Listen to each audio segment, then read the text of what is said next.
cette nouvelle émission de Brancher sur CCAP.tv. Francis et moi, comme à j'allais dire toutes les semaines, mais c'est aux 2 semaines. Ben oui. On vous présente l'actualité du territoire, non seulement celle de la MRC, de CCAP, CCAP.tv, puis on a aussi des rubriques avec Mégane et Marie-Frédéric. Voilà. Voulais-tu ajouter quelque chose? Ben non, je veux dire qu'avec le printemps qui est à nos portes, il y a bien des belles affaires qui s'en viennent, donc on va vous en parler dans pas long. On va commencer avec la MRC. Désolée, Francis, je t'ai pas laissé beaucoup de place. C'est pas grave, tu fais toujours ça.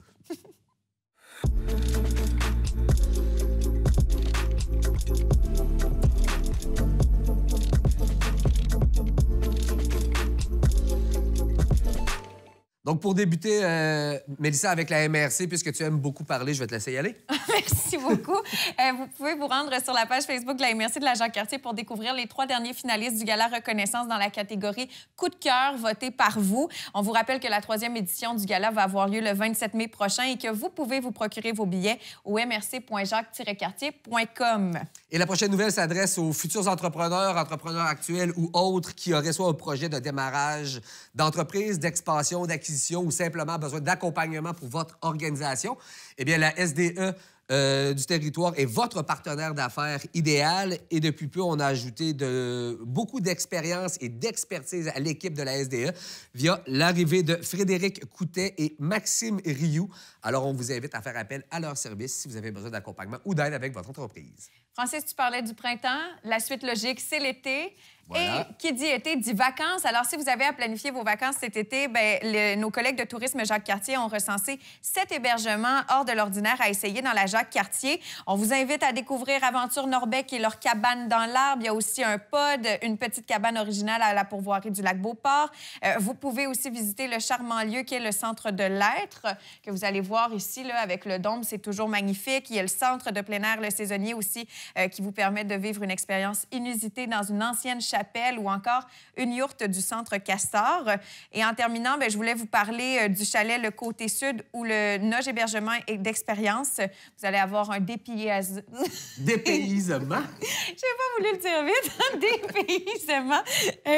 Vraiment, c'est ça, vous allez être dépaysés. Tout ce que tu nous as nommé, Mélissa, est vraiment à proximité. Oui. Je pense que si vous êtes un peu motivé, dans votre été, vous aurez l'occasion de faire la tournée complète de tout ce qui a été mentionné et même plus. Ce qu'il faut dire, par contre, réservez tôt parce que comme cette année, on va assurément prioriser les vacances au Québec, ces lieux-là vont assurément partir aussi vite que des petits pains chauds.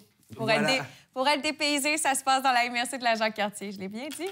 Bravo. Prochain segment, CCAP et Actualité télé.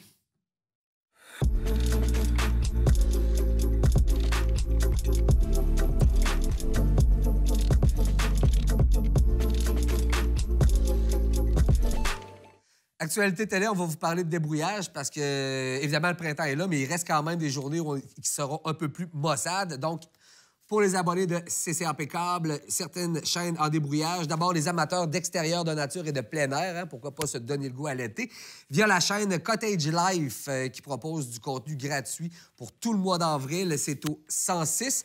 Et les amateurs de documentaires, de séries dramatiques et de télé-réalité ne sont pas en reste non plus puisque la chaîne francophone Canal D est débrouillée pour tout le mois d'avril également. Elle se trouve au 636. Et pour connaître, en fait, et rester à l'affût de l'ensemble des débrouillages proposés par votre câbleau distributeur, on vous invite à vous abonner à notre infolettre ou encore abonnez-vous à notre infolettre en vous connectant à votre espace client.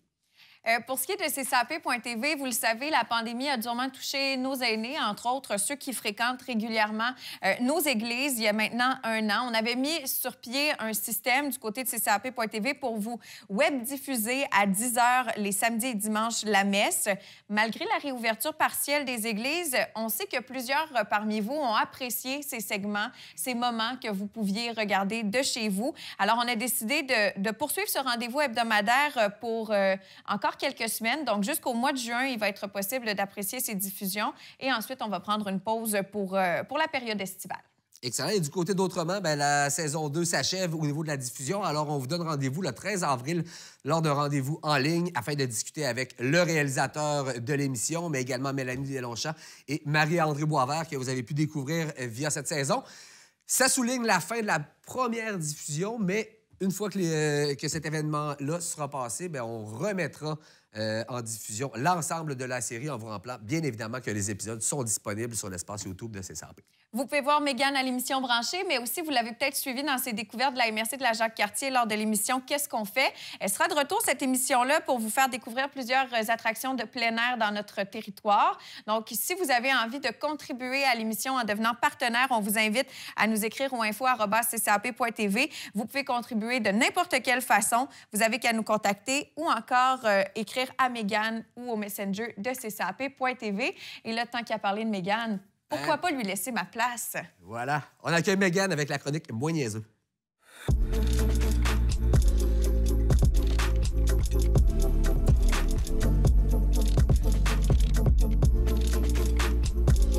Bonjour! Allô, Mégane? Ça va? Oui? Contente de te retrouver encore une fois cette semaine pour parler d'un sujet chaud, d'un sujet qui va nous permettre de nous coucher encore moins niaiseux. Ben, c'est ça. Là, j'ai hâte d'entendre parce que j'ai lu l'article. Puis là, je me dis, à soir, je vais sélectionner ce que je vais écouter pour tester ce dont tu nous parles. On parle de chair de poule et surtout, qu'est-ce qui déclenche ça chez nous? Parce qu'on s'est toujours demandé, en tout cas, moi, je me suis toujours demandé pourquoi j'avais des frissons quand une ou telle situation se produisait chez moi. Il faut d'abord savoir que l'expression chair de poule a été employée d'abord et avant tout au 17e siècle dans la médecine pour exprimer le fait que notre corps ressemblait beaucoup à de la volaille déplumée lorsqu'on avait froid.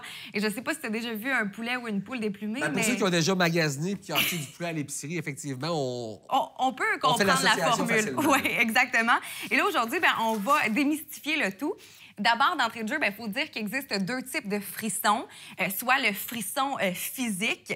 Donc, celui-là, c'est clair qu'il se produit naturellement lorsqu'il y a une bourrasque de vent ou lorsqu'on a froid. On a froid, c'est une réaction qu'on considère naturelle. Exactement. Et finalement, l'autre qui vient du stimulus émotionnel. Et là, on parle de lorsqu'on ressent une émotion forte, par exemple, comme la peur ou lorsqu'on on voit une belle scène de film qui se termine bien. Des fois, on se voit au prix avec un petit frisson. Même en se rappelant un bon souvenir, en parlant avec des gens, des fois, on réagit à l'émotion. Exactement. Okay. Là, donc, on parle des stimulus physiques, comme je t'ai dit tantôt. C'est lorsqu'il y a une bourrasque de vent, lorsqu'on a froid. Ça, c'est clair que c'est ça. Et je voulais amener un fait intéressant de par le stimulus physique. Certains scientifiques disent que nos ancêtres avaient ce type de frisson à l'époque où on avait plus de poils sur les bras et les jambes. En fait, c'était une réaction pour piéger l'air au ras de la peau pour créer une barrière isolante.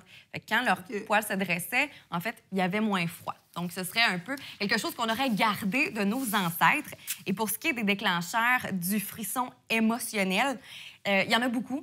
On réagit pas tous de la même façon aux émotions. Donc, il y en a des milliers et des milliers. Je vais vous en énumérer quelques-uns. D'abord, il y a le stimulus émotionnel de l'excès de bonheur. Donc, ça, c'est quand on voit justement une scène de film, qu'on a une belle colle de l'être aimé, un beau moment entouré de gens qu'on aime, ou le passage ou une chanson qu'on adore et qui nous fait vivre des émotions fortes. Il y a aussi les expériences effrayantes comme la peur, la colère, le stress qu'on peut ressentir lorsque, par exemple, on a un gros projet à présenter. Des fois, on se voit au prix avec un genre de frisson de peur ou de vulnérabilité. Donc, en résumé, ces frissons émotionnels-là sont une réponse à nos émotions, simplement. OK. Je ne sais pas si c'est de l'ésotérisme, là, mais j'ai l'impression parfois qu'on peut avoir comme un pressentiment qui nous donne le frisson aussi. T'sais, sans trop savoir qu'est-ce qui se passe. On n'a pas froid, on ne vit pas un moment particulièrement fort, mais le frisson nous pogne. Exact. Mais je veux aussi vous dire qu'est-ce qui déclenche ces frissons-là sur notre corps. En fait, c'est clair que nos yeux et notre audition jouent un rôle extrêmement important là-dedans. C'est eux qui vont envoyer un message à notre cerveau et qui va le traiter dans le complexe amygdalien, partie du cerveau qui va détecter les émotions et qui va détecter aussi les menaces. Donc ensuite, lorsque notre cerveau a absorbé tout ce qu'on vient d'apercevoir, ça va produire de l'adrénaline. Et l'adrénaline, c'est le neurotransmetteur qui permet de communiquer rapidement entre les nerfs. Et finalement, c'est ce qui va un peu déclencher la chair de poule chez nous. Et là, je vais t'énumérer un fait quand même intéressant. Je vous ai parlé un peu plus tôt que le frisson pouvait déclencher chez nous... la musique pouvait déclencher chez nous un frisson. Eh bien, avoir la chair de poule lorsqu'on écoute l'écoute de la musique touche 2/3 de la population, soit 66 % des gens. Donc, si vous avez un frisson, vous êtes spécial, au même titre que si vous n'avez pas de frisson, vous êtes peut-être un peu spécial et même, voire un peu plate. Un peu plus spécial qu'un peu plate, peut-être. Ben oui. Vous travaillez sur vous-même. C'est ça. Rapprochez-vous de vos sentiments et de vos émotions. Tu sais. En fait, c'est pour des raisons d'ordre émotionnel et cognitif si on a un frisson lorsqu'on écoute de la musique. Et en fait, c'est pour des raisons que si tu as si tu as une sensibilité à la beauté de la nature, des capacités imaginatives, amoureux de la vie, soif d'apprendre, curiosité envers tout ce qui est nouveau, vous allez réagir au frisson musical. Je ne sais pas si c'est ton cas. En tout cas, moi, quand j'entends de la belle musique puis que je feel the beat, comme on dit, là, des fois, j'ai un petit frisson. En entreprise, à un moment donné, on avait fait passer des tests aux gens, puis les premières caractéristiques, ma première, c'est reconnaissance de la beauté. Fait que, je pense que je suis Francis Gémeaux, ascendant frisson, là, honnêtement. Je réagis beaucoup, ouais.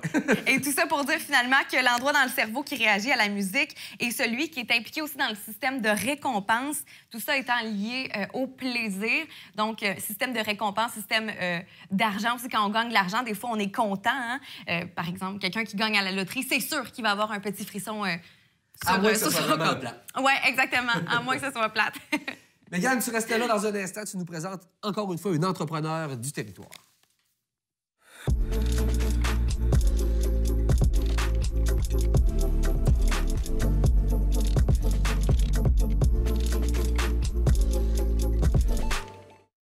Donc, on parle d'entrepreneuriat au féminin particulièrement. De qui est-ce que tu nous parles cette semaine? Aujourd'hui, je vous présente une résidente de Lac-Beauport, encore une fois, qui a décidé de partir son entreprise de produits artisanaux. Je vous présente Stéphanie Bilodeau, propriétaire de l'entreprise Cœur de Sasquatch. Oui. En fait, il faut dire d'entrée de jeu que Stéphanie, c'est une fille qui adore carburer aux nouveaux projets. Elle en a toujours plein la tête, elle aime toucher à tout, elle aime travailler de ses mains et sa passion pour les produits artisanaux et pour créer ne date pas d'hier. Lorsqu'elle était jeune, elle adorait créer des petites attentions pour sa famille qu'elle offrait finalement à Noël. Donc, c'est clair qu'un jour, elle voulait démarrer ce projet-là. Mais avant d'en arriver à la création de l'entreprise de Stéphanie, il faut comprendre ce qui l'a poussée à se lancer en affaires. Parce que c'est assez spécial dans son cas. Il faut dire que Stéphanie travaille en relation d'aide en tant qu'éducatrice spécialisée, en plus d'être propriétaire de son entreprise. Donc, elle a 2 emplois à temps plein. Okay. Elle pilote les 2 projets en même temps. Okay. Oui, elle pilote les 2 projets en même temps et elle est très à l'aise dans tout ça et capable de concilier les 2. Il y a 4 ans, alors qu'elle vivait une période un peu plus difficile dans sa vie, elle avait besoin d'un nouveau projet qui allait l'animer et qui lui permettrait de voir le beau côté des choses et surtout, peut-être, lui donner la chance de s'acheter un Westphalia. Donc, elle a parti ce projet-là de produits artisanaux qui, au départ, était plutôt dans les savons. Et là, finalement, elle s'est rendue compte, après quelques temps, que ce petit projet-là, qui était pour s'acheter un Westphalia, finalement, était devenu un plus gros projet et ça l'animait énormément. Ça lui permettait non seulement de s'évader, de s'amuser, mais donner un nouvel objectif à sa vie. Fait que quand même... Donc, a priori, son projet d'affaires était dans le but de financer... le Westphalia, puis après coup, c'est devenu son projet. Oh, wow. Le Westphalia qu'elle a d'ailleurs acheté dans la première année d'activité de son entreprise. Okay, donc là, en ce moment, et qu'elle fait des petites tournées avec ce Westphalia-là pour vendre ses produits. Mais avant, lorsqu'elle a commencé son entreprise, elle voulait lancer une entreprise qui était inspirée et qui était dans l'esprit du cocooning, donc quelque chose dans lequel on se sent bien, dans l'esprit du Hinge qui se dit Ouga, qui est le bonheur intérieur qui se traduit par de petits gestes. Dans l'esprit du moment présent, du van life, évidemment, et de la nature. Et finalement, son entreprise, en plus de ces inspirations-là, est énormément teintée de son domaine professionnel en relation d'aide, qui est d'aider les gens et de leur apporter du bonheur, que ce soit physique ou psychologique. Donc, son objectif avec cette entreprise-là, c'était non seulement d'offrir un beau produit, mais aussi de permettre de vendre des produits aux gens qui font des produits qui font du bien. Et je ne sais pas si tu es comme moi, mais moi, quand je sens quelque chose, une belle odeur, des fois, quand je la ressens un peu plus tard, ça me rappelle des beaux souvenirs et c'est aussi ce qu'elle voulait créer avec ses produits. Elle voit aussi son entreprise comme le parfait équilibre entre tout ce qui se passe dans sa vie. Et je vous ai dit tantôt que c'était teinté de son domaine. C'était aussi teinté du fait qu'elle avait besoin d'un nouveau projet. Bien, elle voit son entreprise aussi comme une thérapie. Donc, elle ne se paye pas de psy. Stéphanie a plutôt décidé d'ouvrir sa compagnie. Elle s'accomplit à travers cette passion-là qu'elle a en plus réussi à commercialiser. Puis ses produits, j'imagine, sont naturels, sont écologiques.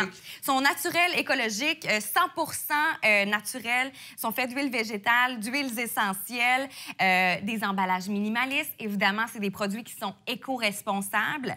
Il y a plusieurs produits qui ont été développés dans ces 4 ans-là. Évidemment, son plus gros vendeur reste le savon, comme vous voyez, mais elle a aussi développé des bougies, des baumes à lèvres, des beurres pour le corps, des déodorants solides, des shampoings solides et des conditionneurs solides. Et c'est très difficile, je trouve, ces années-ci, de trouver un produit de qualité qui est aussi éco-responsable et c'est ce qu'elle a réussi à faire. Surtout dans la catégorie savon, shampoing, déo, c'est souvent dans les groupes ce que les gens cherchent à acquérir, mais ils ne savent pas nécessairement vers où se tourner. C'est une super suggestion.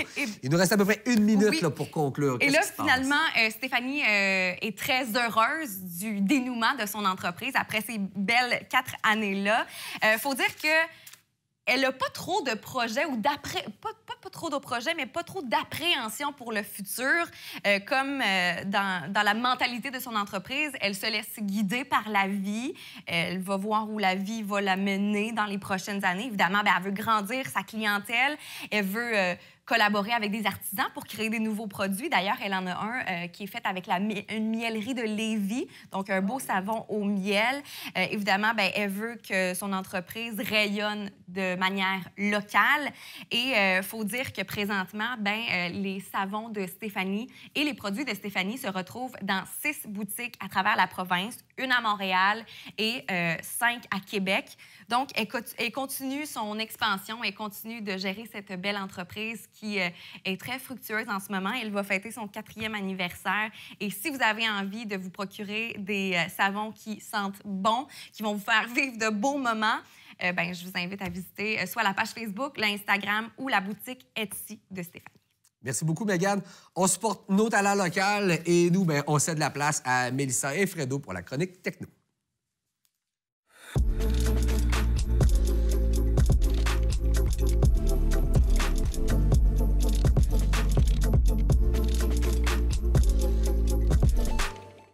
Cette semaine, pour la chronique techno avec Marie-Frédérique, on la retrouve via la plateforme Zoom pour discuter ensemble. Donc, Fredo, aujourd'hui, on va aborder le thème de tes applications mobiles préférées. Mais avant, on n'a pas le choix de revenir sur la chronique de la semaine dernière où finalement, tu m'avais mise au défi, comme j'avais échoué au quiz, de passer une soirée sans cellulaire. Je l'ai faite. J'ai pas de preuve à l'appui parce que j'étais seule, mais je peux dire que ça a été bénéfique parce que j'ai tendance à travailler le soir. Puis grâce à toi, bien, j'ai tout fait sauf travailler. J'étais pas sur mon ordi, pas sur mon cell. J'ai même fait des mots cachés que j'avais achetés il y a longtemps dans un magasin à grande surface. Fait que, merci, Marie-Frédérique.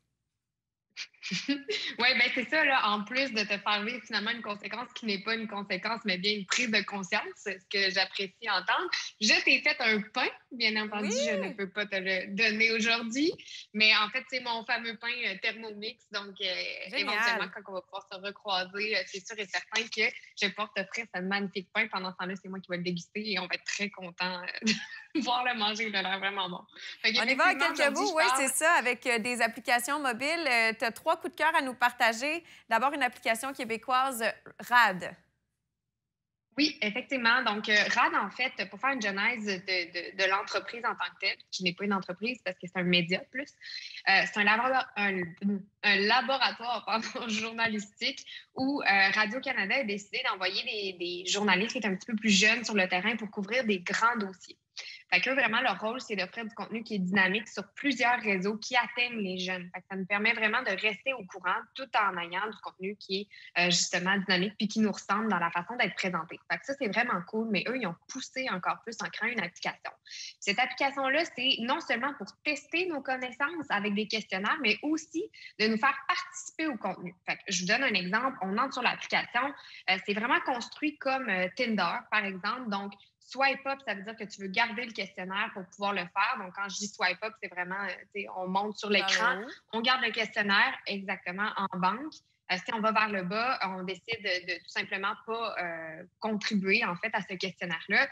Puis moi, quand j'ai consulté l'application récemment, il y avait un questionnaire sur l'anxiété. Fait que ça leur permet de recueillir vraiment des données sur le terrain pour savoir comment ils veulent savoir, comment, en fait, présenter l'information, comment la vulgariser, comment vraiment nous atteindre un peu avec du contenu qui nous ressemble. Fait que je trouve ça vraiment intéressant qu'ils fassent cette initiative-là pour nous faire participer parce que on s'entend que les jeunes de nos jours, même notre génération, mais aussi on s'entend qu'on aime ça contribuer, on est très participatif, on aime le ludique. Fait que c'est clairement quelque chose qui fit dans notre génération. Génial. Puis en plus, on le disait, c'est une application québécoise, donc c'est vraiment, vraiment apprécié d'ici. Deuxième application, on y va avec Ring. Marie-Frédérique? Oui, Ring, en fait, c'est mon gadget techno de la pandémie vraiment préféré. Puis on ne peut pas s'attendre à ça parce qu'en fait, Ring, c'est vraiment un dispositif, un gadget qu'on achète. Ça coûte environ de 59 à 349 $, dépendamment de l'appareil que tu utilises. Et puis finalement, on le met à côté de notre porte, puis ça devient une caméra, une sonnette et un haut-parleur. Mais qu'est-ce qui est vraiment intéressant avec cette application-là, c'est que de un, c'est diffusé sur tous nos appareils à la maison, donc nos téléphones intelligents, tablettes ou quoi que ce soit, fait qu'on est capable de voir. Mais durant la pandémie, ça a été extrêmement pratique pour faire des transferts d'achats sur Marketplace, par exemple, sans contact.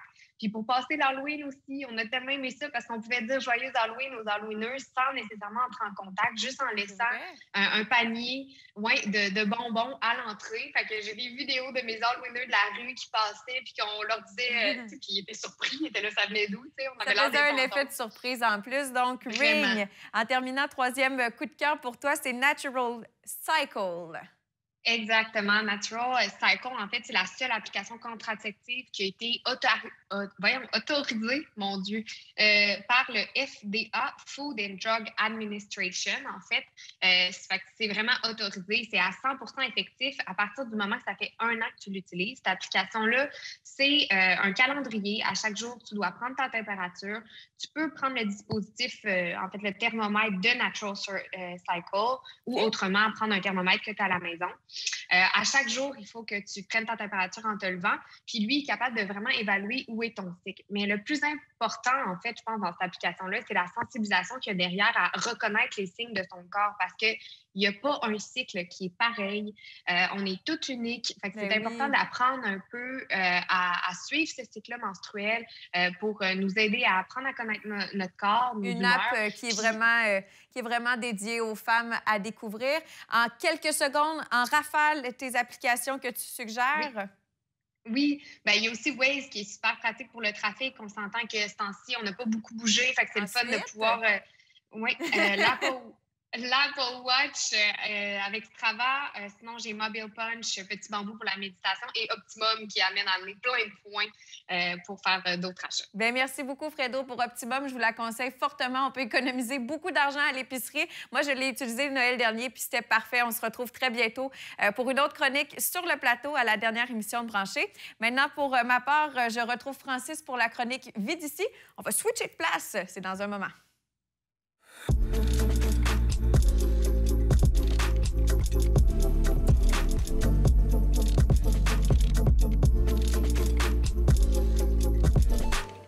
C'est une vraie chronique techno, hein, connectée à la TV, en direct. Oh. Colin, on se créera en pandémie?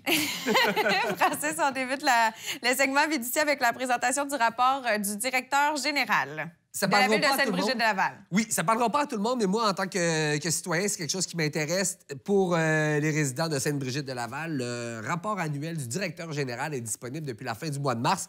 C'est une compilation, en fait, du travail qui a été accompli par les équipes de la municipalité en 2020, mais aussi des priorités qui ont été établies par toutes les équipes de la ville en 2021. Donc, parfois, on se demande qu'est-ce qu'on fait avec l'argent de nos taxes, qu'est-ce que l'avenir nous réserve. Bien, probablement que vous aurez des pistes de réponse à ces questions dans ce document. Tu nous parles aussi d'un événement avec Agiro qui aura lieu le 27 avril. Oui, c'est l'Assemblée générale annuelle d'Agiro à laquelle les citoyens sont invités à participer. Vous devez réserver. Et pour rendre l'événement encore plus intéressant, on débute avec la présentation de la conférence Place à la nature. LBcycle s'autofinance. Oui, LBcycle, je pense que le nom circule bien dans le territoire, particulièrement chez les amateurs de vélo de montagne, ceux qui fréquentent les sentiers du Moulin. LBcycle a besoin à peu près de 10 000 par année pour opérer. Et si je te demandais aujourd'hui, Mélissa, combien coûte la création d'un sentier, 1 kilomètre de sentier? Honnêtement, j'ai aucune idée, mais je présume que c'est vraiment très dispendieux. C'est cher, et puis là, on va réaliser vraiment toute la valeur de l'implication des bénévoles d'LBcycle, parce que le créer en sous-traitance, la création d'1 kilomètre de sentier peut jouer autour de 15 à 40 000 $. Et quand on constate tout le travail qui est fait par l'équipe d'LBcycle, et puis qu'on voit que c'est 10 000 $ qu'ils ont besoin, cette année, on s'autofinance avec une gamme de produits qui sont en édition limitée, donc acheter des bas, un T-shirt, différents produits qui sont disponibles. Bien, c'est pour supporter tout le travail qui est fait et pour encore améliorer l'état des sentiers du Moulin. En terminant, tu nous parles d'une journée, un défi qui est proposé aux familles zéro déchet? Bien, c'est une belle activité à faire en famille, je crois, puis pour sensibiliser aussi peut-être les enfants, mais pour nous sensibiliser aussi. C'est l'Agiro et le Comité vert qui vous invitent à participer au défi Zéro déchet en famille. Donc, c'est une implication citoyenne qui est essentielle. Tu sais, on vient de parler de bénévolat, bien, c'est un peu dans la même ordre d'idée. On invite les gens à aller faire un peu de nettoyage sur ces endroits qu'on va apprécier, pouvoir profiter de l'été venu. Et c'est peut-être, quand on parlait de sensibilisation aussi, faire comprendre aux gens que c'est pas parce que ça a disparu qu'on a jeté quelque chose dans la nature que ça n'existe plus. La magie fait son temps et là, ça réapparaît, ces choses-là, au printemps. Donc, impliquez-vous. Surveillez la page Facebook d'Agiro, notamment, là, pour savoir comment participer et s'impliquer. Et tu parles de famille, mais ça peut aussi être entre collègues de travail. Il y a plusieurs entreprises qui l'ont fait. Tout à fait. Pour revoir l'émission de Brancher, rendez-vous sur notre chaîne YouTube. Abonnez-vous. Vous pouvez aussi consulter le www.ccap.tv. On se retrouve dans 2 semaines pour la dernière émission de cette saison de l'hiver 2021. À bientôt.